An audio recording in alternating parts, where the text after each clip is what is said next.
महाभारत केवल एक युद्ध की कथा नहीं है, बल्कि है एक दिव्य ज्ञान और आत्मबोध की भी यात्रा है। इस महाकाव्य का एक अत्यंत महत्वपूर्ण और भावनात्मक क्षण वह था जब अर्जुन को यह ज्ञात हुआ कि उसका मित्र, सारथी और मार्गदर्शक श्री कृष्ण केवल एक साधारण मानव नहीं, बल्कि स्वयं भगवान विष्णु के अवतार हैं। इस सत्य का उद्घाटन अर्जुन के जीवन का वह मोड़ बन गया जहां से उसकी सोच, उसकी भावनाएं और उसका आत्मज्ञान पूरी तरह परिवर्तित हो गया। कुरुक्षेत्र युद्ध से पहले तक अर्जुन श्री कृष्ण को अत्यंत प्रिय मित्र, ज्ञानी और कुशल मानते थे। उनके बीच गहरा आत्मीय संबंध था, हंसी मजाक, आपसी भरोसा और युद्ध की नीति पर चर्चा। अर्जुन ने कभी कल्पना भी नहीं की थी कि जिस व्यक्ति के साथ वह इतने सरल भाव से व्यवहार करता है वह वास्तव में साक्षात्कार नारायण है। श्री कृष्ण ने अर्जुन को सदा सहजता से मार्गदर्शन दिया, कभी उन्हें अपने ईश्वर रूप का अनुभव नहीं कराया। वह एक ऐसे मित्र थे जो अर्जुन के दुख सुख में खड़े रहते थे, परंतु एक सीमित मानव की भूमिका में। शायद श्री कृष्ण यह जानते थे कि जब तक अर्जुन स्वयं अनुभव से न समझे तब तक वह सच्चा ज्ञान प्राप्त नहीं कर सकता। जब युद्ध का समय आया और अर्जुन ने अपने ही रिश्तेदारों, गुरुओं और मित्रों को शत्रुपंक्ति में खड़ा देखा, तब तक उसका मन विचलित हो गया। उसने अपने गांडीव को नीचे रख दिया और श्री कृष्ण से कहा, हे माधव, मैं युद्ध नहीं कर सकता, ये मेरे अपने हैं। भीष्म पितामह, द्रोणाचार्य मेरे भाई, मैं उन्हें मारकर किस प्रकार का सुखी रह जाऊंगा। यहाँ अर्जुन भावनात्मक संकट में था, कर्म और धर्म के बीच उलझा हुआ था। वह जीवन की उस अवस्था में पहुंच गया था जहां ज्ञान का प्रकाश ही उसे अंधकार से बाहर निकाल सकता था। तभी श्री कृष्ण ने अर्जुन को गीता का उपदेश देना आरंभ किया। श्री कृष्ण ने अर्जुन से कहा कि जीवन नश्वर है, आत्मा अमर है और युद्ध धर्म की रक्षा के लिए अनिवार्य है।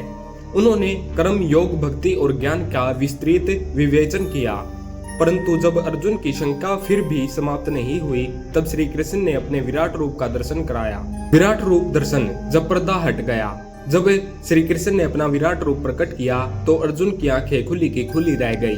उसने देखा कि संपूर्ण ब्रह्मांड भगवान ने शरीर में समाहित किया हुआ है। सूर्य, चंद्रमा, अग्नि, आकाश देवता, ऋषि, यज्ञ सभी उनके मन में ही है।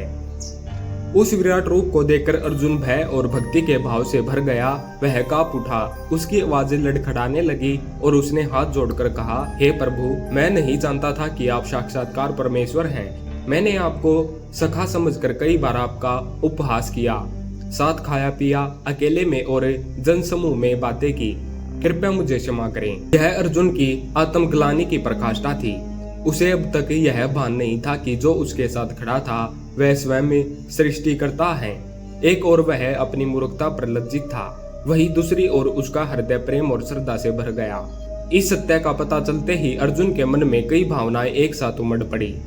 वह शर्मिंदा था कि उसने श्री कृष्ण के साथ एक साधारण मित्र की तरह व्यवहार किया, उन्हें कभी कभी टोक भी दिया।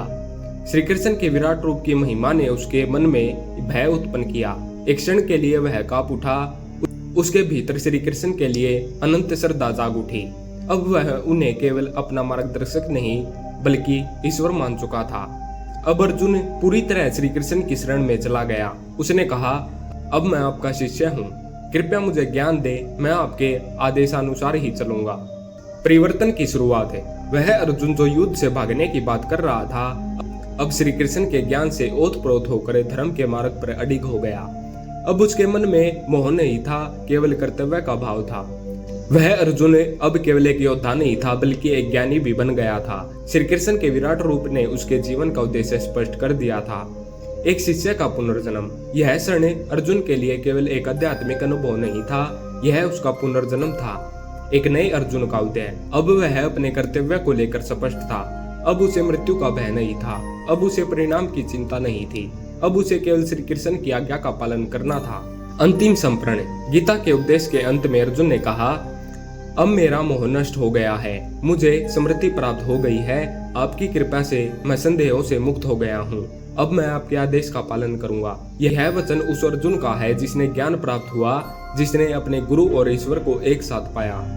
जब अर्जुन को पता चला कि श्री कृष्ण ही भगवान है, तो यह केवल एक सूचना नहीं थी, यह एक आत्मिक क्रांति थी।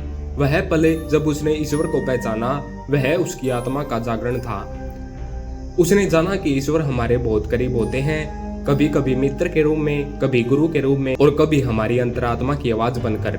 अर्जुन की यह यात्रा हम सबके लिए एक प्रेरणा है कि जब हम अपने मोह, अहंकार और भ्रम को त्यागते हैं तब ईश्वर हमारे सामने प्रकट होते हैं। श्री कृष्ण और अर्जुन की यह कथा हमें सिखाती है कि सच्चा ज्ञान केवल तब आता है जब हम प्रश्न करना शुरू करते हैं और ईश्वर की शरण में जाते हैं। धन्यवाद।